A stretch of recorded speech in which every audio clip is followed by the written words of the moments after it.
Testemunho do irmão Roy Orbison. Memórias de um veterano com cicatrizes de batalha.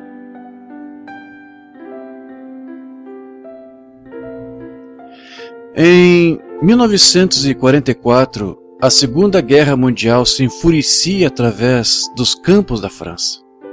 Os exércitos aliados que desembarcaram na Normandia no dia 6 de junho tinham esperanças de que a liberação seria rápida e decisiva. Porém, isto foi em 25 de agosto, antes que nossas tropas rodassem até Paris. Aquele foi um dia que alguns pensavam como o dia em que a guerra deveria ter acabado. Porém, 3 meses mais tarde, nós ainda estávamos pressionando em direção à linha Siegfried. Eu estava com 33 anos de idade, e eu era um primeiro sargento e havia estado na França desde o começo da liberação. Eu estava com a 4ª Divisão Armada, a Companhia A, do Batalhão do Tanque Destruidor, o qual era uma parte do 3º Exército do General Patton. No dia 17 de novembro, o veículo em que eu estava dirigindo tomou uma colisão direta de um tanque alemão, e meu motorista e eu ficamos gravemente feridos. Eu nunca perdi completamente a consciência, porém, eles não sabiam se eu viveria ou não, porque eu estava sangrando muito. Eles me colocaram numa maca e eu pude ver que meu braço direito estava muito pouco junto ao meu corpo. Eu também fui ferido em ambas as pernas, mas eu não soube até mais tarde que os nervos de ambas as minhas pernas haviam sido cortadas.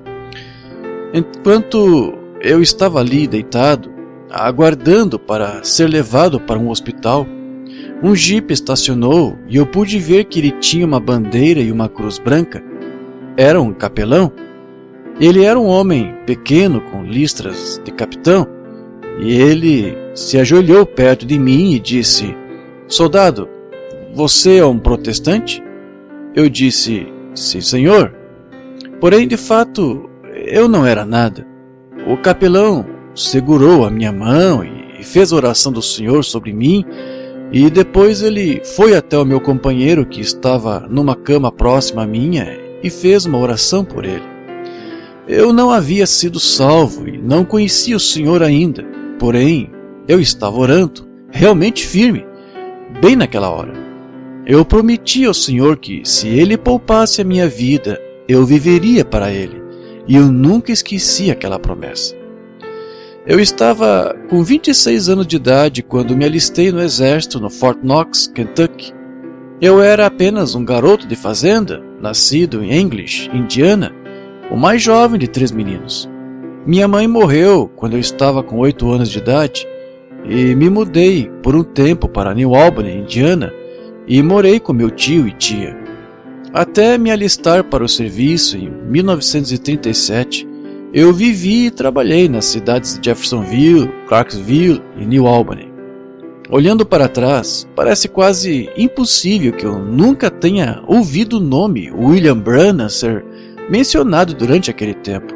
Não havia meio então para eu saber alguma vez qual o impacto que a vida e ministério deste pequeno homem de Jeffersonville estavam para ter sobre minha vida.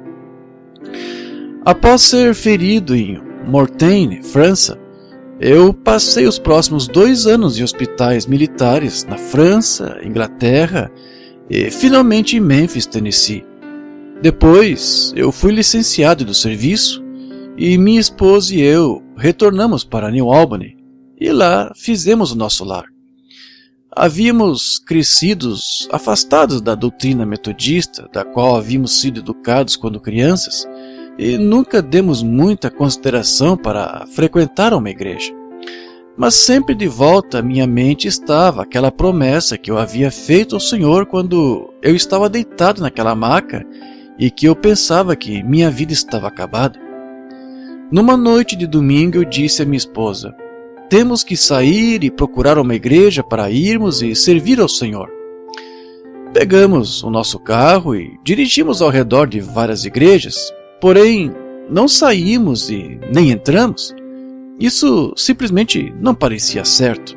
Estava ficando tarde quando finalmente paramos dentro de um lote de estacionamento do Tabernáculo Branham em Jeffersonville e saímos do carro. Entramos e sentamos nos vários bancos de trás. Nenhum de nós havia estado numa igreja em anos, porém, desde aquele tempo em nossas vidas, fomos para sempre mudados. Imediatamente aceitamos o Senhor Jesus como nosso Salvador pessoal e fomos batizados no nome do Senhor Jesus Cristo no tabernáculo em Palm Sunday em 1949. Mesmo embora atendêssemos no tabernáculo regularmente depois disso, nós ainda não vimos o irmão Branham por algum bom tempo, porque ele estava tendo cultos por todos os Estados Unidos, Canadá e no estrangeiro. Foi-nos dito que às vezes ele estaria no campo pregando por meses de uma só vez. Nunca esquecerei da primeira vez que conseguimos ouvi-lo falar no tabernáculo Branham. Isto foi domingo de manhã e ele estava em casa para um descanso. Ele ficou por 6 semanas aquela vez e enquanto ele descansava, ele teve 3 semanas de reavivamento lá no tabernáculo. Ele mesmo conduzia o culto de louvor e pregava 3 vezes por semana. Que grande companheirismo tivemos! Nunca havíamos ouvido nada parecido com aquilo antes. E a pregação que o irmão Branham trazia-nos, ele pregava até às 10h30 ou 11 horas da noite às vezes, e depois cantava por cerca de 30 minutos. Havia um pequeno grupo que vinha ao tabernáculo naqueles dias, possivelmente 75 a 100 pessoas. Não tínhamos visto o irmão Branham orar pelos enfermos como ele fazia em suas campanhas de cura. A primeira vez que conseguimos ver uma fila de cura foi no dia 10 de janeiro de 1950, em Houston, Texas. Aquele foi o lugar da grande campanha onde a foto do anjo do Senhor foi tirada, uma que chamamos de a foto do halo. Minha esposa e eu tivemos que tentar economizar um pouco de dinheiro para a viagem e chegamos ao nosso quarto de hotel em Houston por volta da tarde daquele 10 de janeiro e começamos a nos preparar para ir para o auditório onde o culto estava para ser organizado. Minha esposa, a qual estava ansiosa para estar na fila de oração aquela noite, estava parada, olhando para a janela, esperando por mim para terminar de me aprontar. E ela disse para mim: eu quero que você se apresse, eu quero chegar lá a tempo de conseguir um cartão de oração. Aquele culto da primeira noite foi organizado no Houston Music Hall, um pequeno lugar no qual sentavam-se cerca de 3.000 pessoas. E quando chegamos lá, vimos o irmão Howard, o irmão do irmão Branham, e estava dando os cartões de oração. Ambos, minha esposa e eu, conseguimos cartões de oração, porém, meu número nunca foi chamado. Eu tinha trazido meu aparelho gravador para gravar o culto, então me sentei cerca de 50 pés ou algo assim da plataforma. Naquela noite, minha esposa foi a terceira pessoa a ser chamada na fila de oração. E eu nunca esquecerei quando ela chegou diante do irmão Branham. Ele olhou para ela e ele disse: olha, irmã, vejo que você tem vindo de New Albany. Você mora a cerca de 70 milhas de onde eu moro? Ele mesmo lhe contou o que ela havia dito para mim sobre eu me apressar para ficar pronto quando estávamos no quarto de hotel aquela tarde. E ele disse: eu posso ver muitas coisas para trás através de sua vida que eu poderia te dizer, mas as pessoas poderiam achar que isso foi porque você veio de perto da minha casa. Porém, você tem vindo toda esta distância só para estar nesta reunião, e esta é uma das primeiras vezes que você tem estado em um dos cultos de cura. Eu me maravilhei quando eu vi isso. Eu olhei para ele e pensei: que espécie de homem é este que conhece os segredos do coração? Eu sabia que ele não conhecia minha esposa ou a mim mesmo, pessoalmente. Ele era diferente dos outros evangelistas que estavam auxiliando nas reuniões, como o irmão Bosworth e o irmão Raymond Rickey. A cada noite, a multidão crescia, e depois da primeira semana, nós tivemos que nos mudar para o Coliseu Sam Houston, o qual havia cerca de 10.000 pessoas. O irmão Branham repetidamente disse que ele sentia como se alguma coisa incrível estava para acontecer durante esta reunião. Antes de despedir a cada noite, o irmão Branham tinha um grupo de oração para todo mundo, e as pessoas eram completamente curadas no edifício. Lembro-me de uma noite que havia um irmão hispânico de pé perto de nós, e ele tinha uma pequena criança cega, cerca de 3 anos de idade, com ele. Durante a oração, eu ouvi uma comoção e quando eu olhei, vi que a criança havia sido curada e seus olhos estavam abertos. Aquela foi a maior coisa que eu já tinha visto. Os cultos se estenderam até o dia 24 de janeiro. Porém, tivemos que retornar para casa antes que as reuniões se encerrassem porque viajamos com pouco dinheiro. Logo após, eu estava no tabernáculo numa manhã de domingo, sentado no quarto de oração, antes do culto, com o irmão Graham Snellen e alguns dos diáconos, e o irmão Branham caminhou até o quarto. Eu realmente nunca havia conversado com o irmão Branham antes, porém, ele caminhou até mim e ele disse: "Irmão Robertson, você esteve em minhas reuniões em Houston?" Eu disse: "Sim, senhor." Ele disse: "Por que você não me falou que você necessitava de algum dinheiro a fim de ficar nas reuniões? Eu teria te dado algum dinheiro." Eu não sabia o que dizer. Eu achava que ninguém soubesse que havíamos viajado com pouco dinheiro e que tivemos que deixar as reuniões mais cedo. Eu sabia que eu não havia dito a ninguém. Isso era algo que eu simplesmente não podia compreender a princípio, de que ele conhecia os segredos do seu coração. O tabernáculo ainda era realmente pequeno nesta época, e eu comecei ajudando um pouco em volta da igreja como um porteiro. Naquele tempo, o irmão Branham não tinha um quadro como uma boa quantidade de diáconos e administradores como a que ele veio montar mais tarde. Simplesmente oferecemos nossa ajuda, e eu apreciava muitíssimo trabalhar com o irmão Doc Branham, o irmão Seward e outros. Minha esposa e eu, brevemente, nos tornamos bons amigos do irmão e da irmã Branham. Eles vinham à nossa casa para jantar e ele e eu saímos caçar veado e alce no Colorado. Estar com ele era uma coisa regozijante, pois em todas as vezes você podia sentir um espírito maravilhoso, o Espírito Santo em volta dele. Eu comecei a gravar os sermões do irmão Branham em meu pequeno aparelho gravador em dezembro de 1949. A primeira mensagem que eu gravei era intitulada A Deidade de Jesus Cristo. O irmão Branham não tinha um gravador de fita, porém ele tinha um toca-fitas em sua casa. Assim, depois que consegui conhecê-lo um pouco melhor e havíamos nos visitado juntos algumas vezes, eu levei uma de minhas gravações a uma companhia de transmissão e eles fizeram uma gravação disso para mim. Uma noite, minha esposa e eu levamos isto à casa do irmão Branham e o entregamos a ele. Foi a primeira vez que ele havia escutado sua própria voz.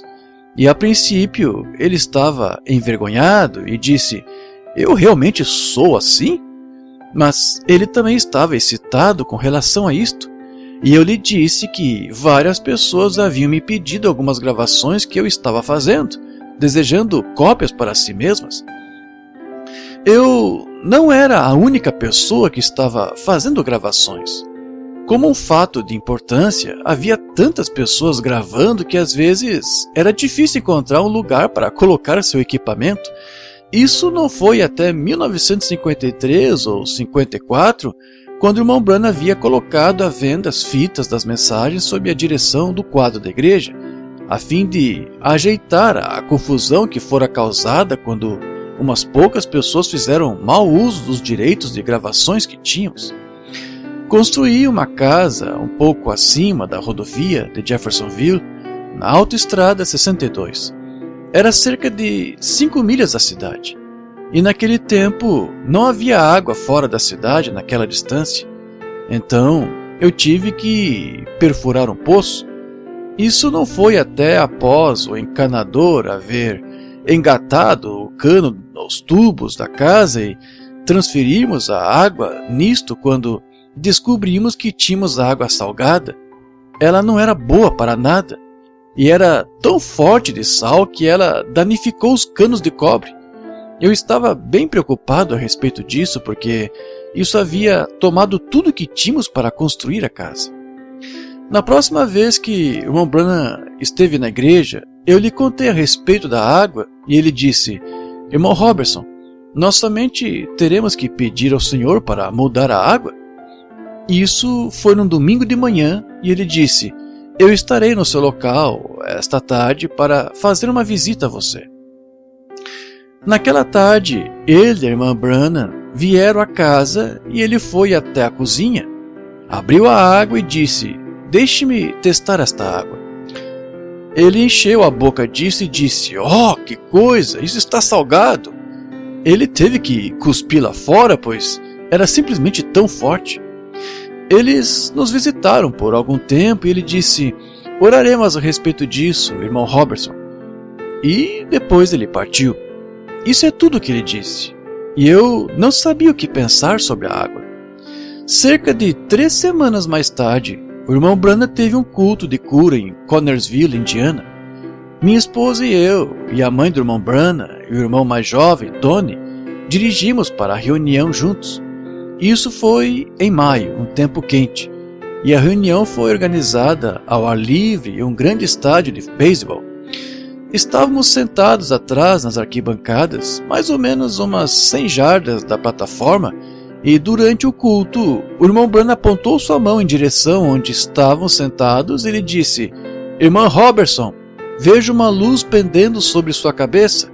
E isso é o anjo do Senhor. Você está preocupada acerca daquela água lá embaixo em Jeffersonville, mas você simplesmente pare de se preocupar. Isso estará tudo bem. Como foi previsto, daquele dia até hoje, a água tem estado tão pura quanto pode estar. Hoje aquele poço ainda está lá, como um testemunho para qualquer um que gostasse de conferir isto. Embora agora exista água da cidade na casa, o poço estava ainda em uso até poucos anos atrás, e sempre houve água em abundância e água muito boa. Os vizinhos que moravam próximos de nós ainda estão aqui e podem se lembrar de quando a água era ruim. Nós perdemos nosso filho mais jovem, Ed, em 1951, na Guerra da Coreia. Ele tinha apenas 21 anos de idade e havia se casado há cerca de 1 ano e tinha uma criança de 6 semanas de idade. Aquilo foi tão difícil para nós entender. Perguntávamos por que Deus, ao invés disso, não poderia ter levado um de nós. E eu estava angustiado a respeito se ele foi ou não verdadeiramente salvo.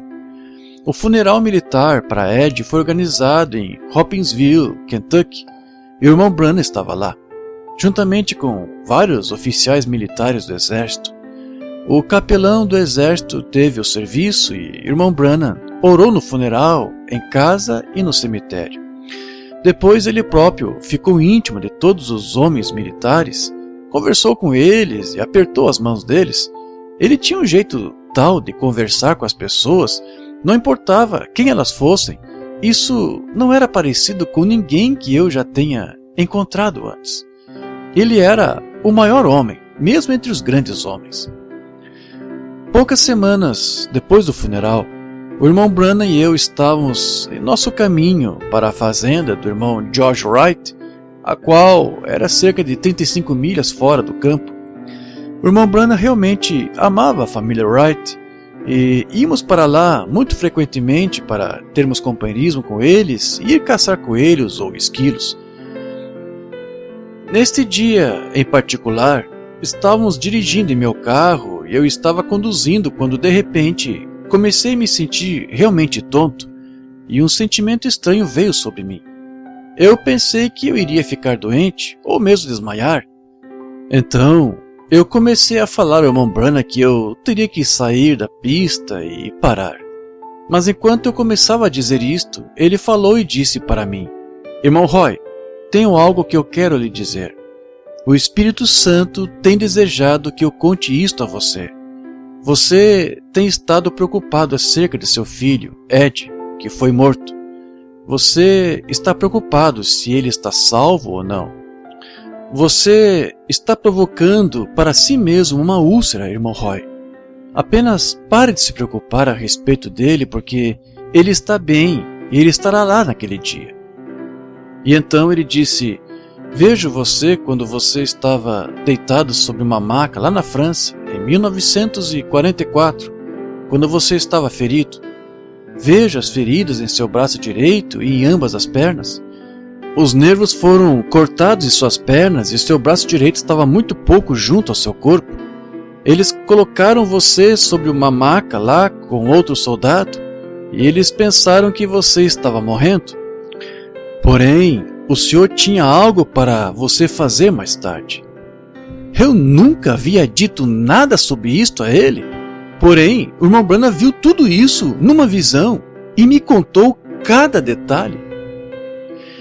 Em 1953, o irmão Branham chegou até mim e me perguntou se eu aceitaria uma posição no quadro de administradores do Tabernáculo Branham.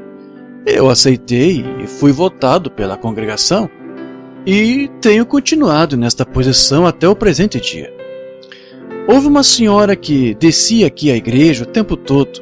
Ela tinha o hábito de fumar e ela havia tentado parar de fumar cigarros, porém isso realmente foi bem difícil para ela largar.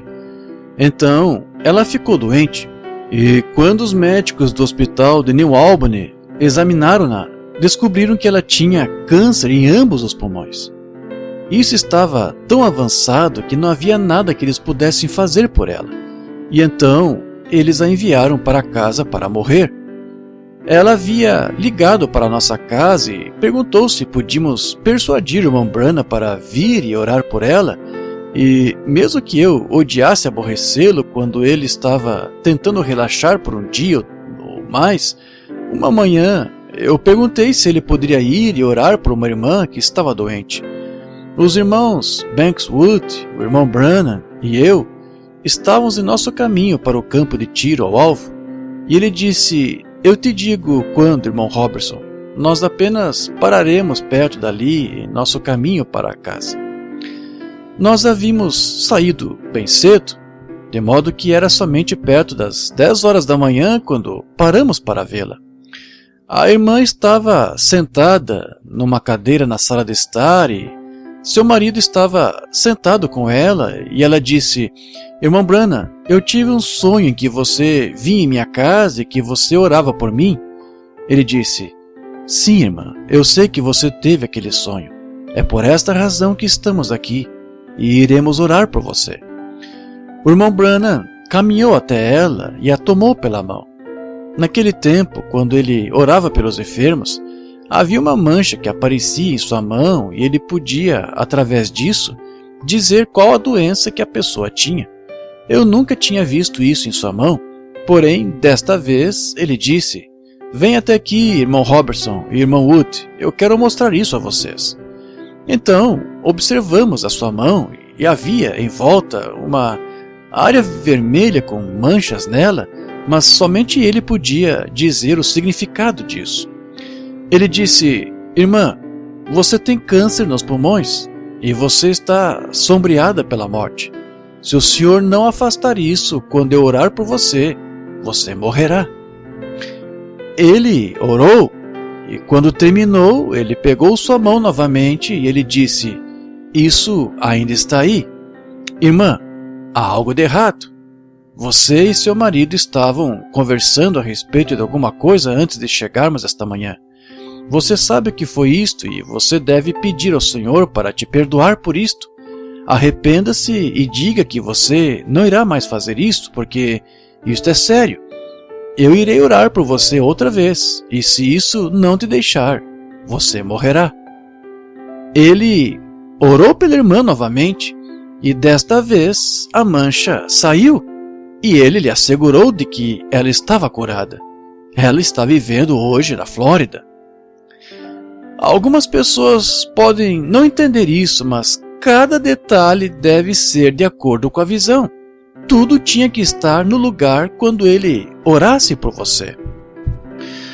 Uma vez o irmão Branham, o irmão Wood e eu estávamos indo em direção ao Wyoming para caçar antílope. Estávamos dirigindo na caminhonete Chevrolet do irmão Branham e de um lado da caminhonete estavam pintadas as palavras Campanhas William Branham e do outro lado estava um retrato de Jesus e as palavras Eu voltarei novamente. Naqueles dias, os postos de gasolina eram bastante distantes e estávamos em algum lugar profundo no Kansas quando o irmão Branham disse: acho que seria melhor pararmos neste próximo posto de gasolina. O senhor quer que eu pare? Paramos neste pequeno posto que era uma distância tanto longe da rodovia.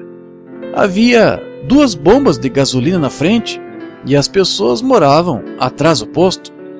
Um rapaz veio do posto e começou a encher o tanque, e atrás dele veio uma dama.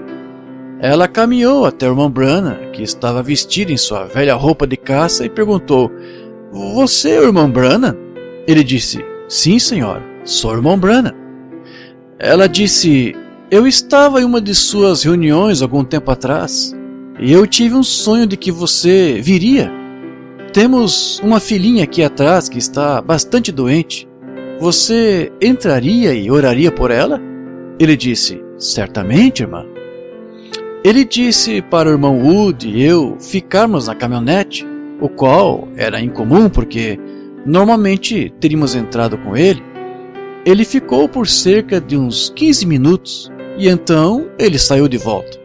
Ele disse: o senhor é bom. Ele me mostrou uma visão e a criança foi curada. O ano de 1955 marcou o início da investigação da Receita Federal que se arrastaria por 5 anos. Essa foi a coisa mais estressante que eu já vi irmão Branham ter do começo ao fim, e isso o feriu mais do que qualquer outra coisa que eu saiba. Embora ele perdesse o medo de pagar uma porção de dinheiro à Receita Federal, isso foi simplesmente porque ele foi tentado a lutar com eles. E isso havia se arrastado por tanto tempo que isso estava afetando o seu ministério. Eles não conseguiram encontrar delito, e mesmo após todos aqueles anos de investigação, eles não encontraram qualquer acusação na qual pudessem indiciá-lo.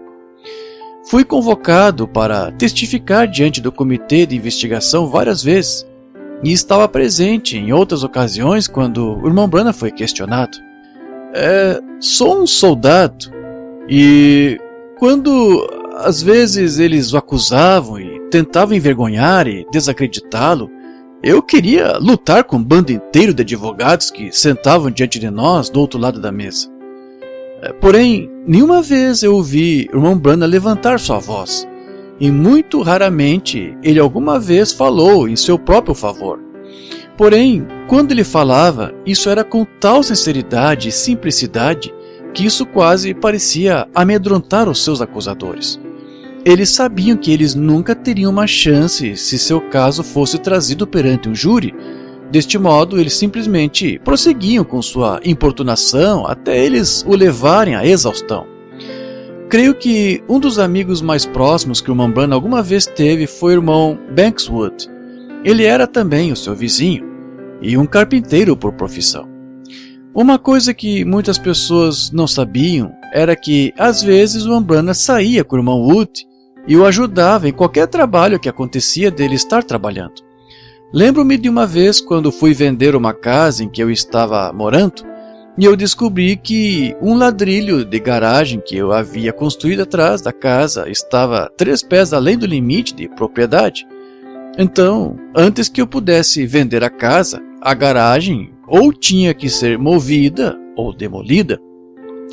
Entrei em contato com uma companhia que era especializada em mover casas, e quando eles olharam para a garagem, eles disseram que por causa da forma como ela foi construída, não havia meio de mudá-la sem cair em pedaços. Então eu chamei o irmão Wood para ver o que ele pensava a respeito da situação. Ele disse: irmão Robertson, tentarei movê-la. Pedirei ao irmão Billy para me ajudar. E se ela cair, nós simplesmente a construiremos de volta para você. O irmão Wood e o irmão Branham levaram 3 dias para mudar a garagem por eles mesmos, em cilindros. Nenhum ladrilho foi quebrado. O irmão Branham estava tão contente e excitado que ele pulava por todos os lados no local e gritava: "Fizemos isto, açougueiro Wood", que era o nome que ele implicantemente chamava o irmão Wood. Perto do fim de fevereiro de 1964, o irmão Wood e eu fomos a Tucson para caçar javelina com o irmão Branham no Monte Pôr do Sol. O irmão Branham simplesmente amava ir para lá. E várias coisas importantes aconteceram naquele lugar. Frequentemente havia lá 10 ou mais homens que saíam juntos numa caçada. O irmão Evans, irmão Sotman, irmão Borders, irmão McHughes e vários outros. Não íamos somente pela caça, eu realmente desfrutava o máximo do companheirismo. O irmão Branham tinha um amigo chamado McNally, que era um explorador, e ele havia caçado e explorado por toda aquela área com o irmão Branham. Ele também estava conosco nesta caçada. E ele e o irmão Sotman eram os cozinheiros do acampamento. Tínhamos acampamentos e tendas para dormirmos. Caçávamos frequentemente durante o dia, cada um seguindo o seu próprio caminho. O irmão Branham gostava de caçar sozinho, porém às vezes ele podia dizer para um de nós: "Irmão, eu acho que você pode encontrar alguma boa caça hoje acima de tal e tal área." E encontrávamos a caça certa, mas nem sempre atirávamos bem o bastante para trazer carne de volta para o acampamento. Depois, ao redor da fogueira, no início das noites, o irmão Branham conversava conosco e discutimos diferentes coisas. Aqueles foram realmente grandes tempos. E me arrependo de não termos gravado aquelas conversas maravilhosas que desfrutamos. Havíamos estado caçando por 3 dias ou mais, e estávamos começando a carregar nossos equipamentos de caça para dentro dos caminhões, numa manhã para partirmos de volta a Tucson. O irmão Branham nos disse para estarmos certos e limpar muito bem ao redor do acampamento, catando todo o lixo. O irmão Wood havia estacionado seu caminhão próximo a uma grande rocha que era perto de onde havíamos tido a fogueira. E o irmão Branham catou uma pá e estava jogando terra sobre as brasas do fogo.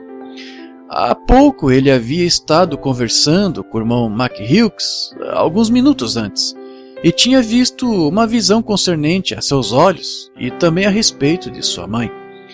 Quando ele terminou de falar com o irmão McHughes, ele veio para mim e pôs sua mão em meu ombro e disse: "Irmão Roy, alguma coisa está prestes a acontecer. Não fique excitado ou com medo." Simplesmente, em poucos minutos depois, enquanto ele empurrava a terra sobre as brasas, um vento forte desceu do topo da cordilheira rochosa que estava atrás do nosso local de acampamento. Ele começou a soprar mais forte e pedras começaram a voar para fora do lado da montanha. Por cima de nossas cabeças, os galhos estavam sendo arrancados das árvores e giravam ao redor. Então, houve um forte barulho que soava como uma bomba explodindo sobre nossas cabeças, e isso explodiu outra vez e outra vez. Embora o irmão Branham tivesse me alertado, isso me deixou bem assustado a princípio. Eu olhei em direção onde ele estava parado, o qual não estava muito longe de mim, e vi que ele tinha sua cabeça inclinada e com seu chapéu em sua mão. Eu sabia que isto era algo do Senhor. Porém, mesmo assim, foi um momento apavorante. O vento desapareceu tão rapidamente quanto ele havia aparecido, e vários dos irmãos correram até o irmão Branham e lhe perguntaram o que foi aquilo. Ele disse: "O Senhor estava falando para mim, mas neste momento eu não posso lhes dizer. Em poucos dias vocês saberão a respeito do que foi tudo isso." Exatamente 2 dias mais tarde, ouvimos que um terremoto havia atingido o Alasca, e soubemos que isso era uma parte do que havia sido profetizado no redemoinho de vento no Monte Pôr do Sol. Em maio de 1964, me mudei de Jeffersonville para Tucson, Arizona, a pedido do irmão Branham. Ele queria que eu o ajudasse a estabelecer uma nova associação no Arizona, a qual ele chamou de Associação Evangelística William Branham. Ele queria ser capaz de administrar seus negócios do Arizona, exatamente como ele fez em Jeffersonville, e ele queria ter escritórios em ambos os lugares porque ele estava vivendo em tempos divididos em cada estado. Isso foi no começo de junho, pouco antes do irmão Branham sair para passar os meses de verão em Jeffersonville, que ele pediu para o irmão Billy Paul, o irmão Fred Saltman e a mim mesmo, que era para estar no quadro de membros da nova associação, ir ao escritório do advogado para dar início aos longos papéis de funcionamento que eram requeridos para estabelecer uma nova associação. O irmão Branham disse: "Quero que isso seja feito tão rápido quanto possa ser."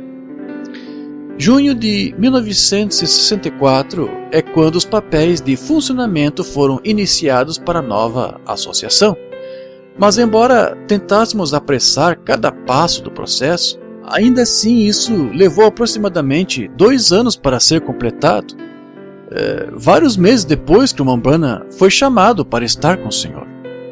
Mas sei que a Associação Evangelística William Branham foi importante para ele, tão importante que havia até mesmo me impedido para mudar minha casa para Tucson, a fim de devotar o meu tempo para conseguir dar início. Naquele verão, depois que o irmão Branham partiu para Jeffersonville, fiquei com muitas saudades de casa. E foi durante esta época que eu tive um sonho, ou deveria dizer visão, porque isso é como o irmão Branham chamou. Em minha visão, eu estava parado próximo à casa do irmão Branham em Tucson, para a qual ele não havia se mudado ainda, nas Montanhas Catalina. Exatamente na minha frente estava um profundo cânion na montanha, e eu vi o irmão Branham parado no centro daquele cânion. Parecia que eu estava cerca de 300 ou 400 jardas abaixo da montanha, e havia 2 irmãos comigo, o irmão Welco Evans e o irmão Fred Saltman. Havia uma nuvem âmbar subindo e descendo sobre o irmão Branham. Então, eu ouvi uma voz que soava como se estivesse vindo de um alto-falante na nuvem, e ela disse: "Este é meu profeta, e como Moisés guiou os filhos de Israel, assim este meu profeta guiará esta geração." E quando a voz parou, os irmãos que estavam comigo começaram a se regozijar e pular, dizendo: "Eu te disse assim, eu te disse assim." Bem, liguei para o irmão Branham e lhe contei o que eu tinha visto, e ele disse que isso foi uma visão enviada do Senhor e que ele revelaria isso quando o tempo chegasse. No fevereiro seguinte, 7 meses mais tarde, o irmão Branham pregou casamento e divórcio, domingo de manhã, no dia 21. Estávamos escutando aos cultos em Tucson por meio de um telefone central, e naquela noite, pouco antes que ele pregasse "Quem é este Melquisedeque?", ele estava comentando sobre o culto da manhã. Eu ouvi dizer: "Se acontecer de meu bom amigo irmão Robertson estiver me escutando de Tucson, Roy, você se lembra o outro dia da visão que você viu quando estavam sobre a base da montanha? Você veio até mim e aquela nuvem estava sobre o topo? Veio descendo, sabe o que ele te falou? Eu te falei na casa outro dia?" "É isso, Roy. Não se preocupe mais, filho. Está acabado. Você não sabe o que isso significa. Isso é graça. Ele te ama. Você o ama. Humildemente o sirva e o adore o resto dos teus dias. Seja feliz, siga em frente e viva como está. Se você está alegre, continue desta maneira. Nunca mais faça qualquer coisa de errado assim outra vez. Apenas siga em frente. Isso é a graça de Deus." No dia 19 de maio de 1965, era o aniversário dos 10 anos de Joseph, o filho do irmão Branham. E o irmão Branham o levou, junto com vários outros irmãos e eu mesmo, até o Monte Pôr do Sol daquele dia. Eu havia levado junto uma pequena câmera, uma Browning. Porém, quando chegamos lá e eu vi que alguns dos outros irmãos tinham mais novas, câmeras melhores, eu deixei que eles tirassem as fotos. O irmão Branham começou a relatar algumas das coisas que haviam acontecido naquele lugar, contando para Joseph onde as diferentes coisas haviam acontecido. E enquanto ele contava assim, os irmãos estavam tirando fotos. Então, ele se voltou para mim e disse: Irmão Roy, você não gostaria de tirar minha foto de pé sobre esta rocha aqui? Eu disse: certamente, irmão Branham. E eu peguei minha pequena câmera e comecei a tirar fotos. Tirei uma dele de pé sozinho sobre a rocha, e depois ele pediu a Joseph para ficar sobre a rocha com ele, e eu tirei 2 deles juntos. No total, eu tirei umas 12 fotos aquele dia. E o irmão Branham disse para mim: tão logo você consiga revelá-las, eu quero vê-las. Vários dias depois, quando eu consegui o filme de volta dos reveladores, eu os mostrei à minha esposa e, com algum desapontamento, disse: deve haver alguma coisa de errado com a minha câmera, porque algumas destas fotos estão totalmente marcadas com cor.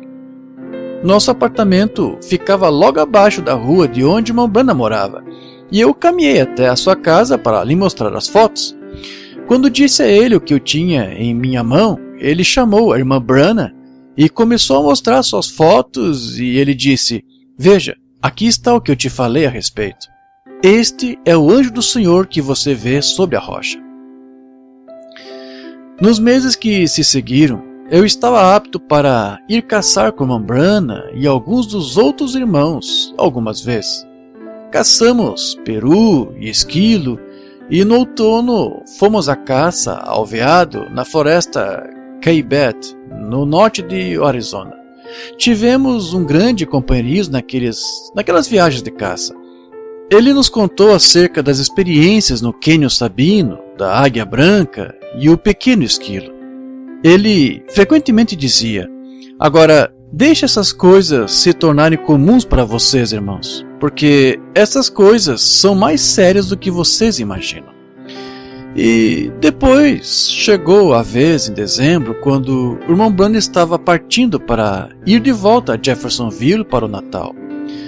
Na sexta-feira à noite, antes que ele partisse na manhã de sábado, ele me ligou e pediu para eu cancelar alguns encontros que ele tinha para a semana seguinte em Tucson. A família saiu cedo, sábado de manhã, e todo aquele dia eu não conseguia manter minha mente no que estava fazendo. O tempo estava começando a ficar ruim, e o irmão Branham havia estado indeciso quando ele partiu quanto a qual rota ele tomaria. Então, às 7h30 daquela noite, eu recebi uma chamada do irmão Billy Paul, e ele me contou que havia ocorrido um acidente, um mau acidente. Ele me pediu para ligar para todos os irmãos para que estivessem em oração e que ele me chamaria de volta tão logo quanto ele soubesse mais. Liguei para tantos irmãos quanto eu podia e começamos a orar. Cerca de 45 minutos depois, o irmão Billy Paul me ligou de volta e me contou exatamente quão seriamente feridos cada um estava, e que eles haviam levado somente a irmã Branham e Sarah para o hospital em Amarillo, e que, tão logo eles pudessem, levariam o irmão Branham também. Vários dos irmãos partiram imediatamente para Amarillo, porém, eu fiquei em Tucson em caso de haver alguma coisa que necessitasse ser feito dali. Eu simplesmente estava em estado ruim.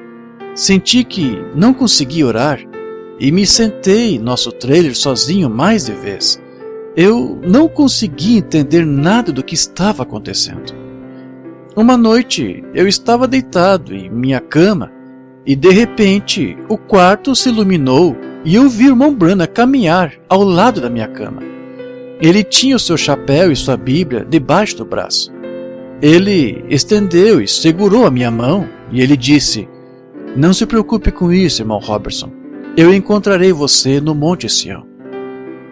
Quando voltei a mim mesmo, de alguma forma em meu coração, eu pude entender que isto tudo era o propósito do Senhor e não algo para me arrazoar a respeito. Uma vez o irmão Branham me perguntou: irmão Robertson, você realmente sabe quem Moisés foi? quando ele colocou isso daquela maneira, eu tive que dizer: não, eu não sei. Ele disse: ele era Deus para aqueles filhos de Israel, e ele podia chamar à existência pulgas e todos os tipos de coisas como esquilos. E quando ele disse esquilos, então eu soube que ele era o nosso Moisés. Ele foi Deus para as pessoas desta geração, o mesmo como Moisés foi para os filhos de Israel. Eu confio que as coisas que temos visto acontecerem e as coisas que temos ouvido, faladas pelo profeta dessa geração, nunca se tornarão comuns para cada um de nós. Eu verdadeiramente creio que cada palavra e evento é muito mais sério do que podemos alguma vez imaginar.